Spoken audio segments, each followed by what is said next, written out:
Yumurtadan niyə qan ləkəsi olur? Qan ləkəsi olan yumurtanı yemək təhlükəlidirmi?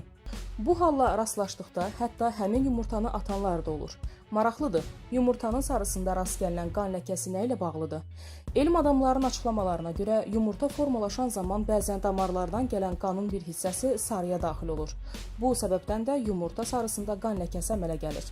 Bundan başqa, qan ləkəsi daha çox qəhvəyi rəngli yumurtalarda və yaşlı toyuğun yumurtalarında ortaya çıxır. Bununla yanaşı qan ləkəsi toyuğun qaraciyəri ya da yumurtalığında qan laxtaları olmasının göstəricisidir. Yumurtlama zamanı toyuğun yumurtalığında kapilyar damarının partlaması da belə bir mənzərəni ortaya çıxarır. Yumurtanın qabığında əmələ gələn qan izləri də yumurtalığın iltihabı və digər oxşar problemlərlə izah olunur.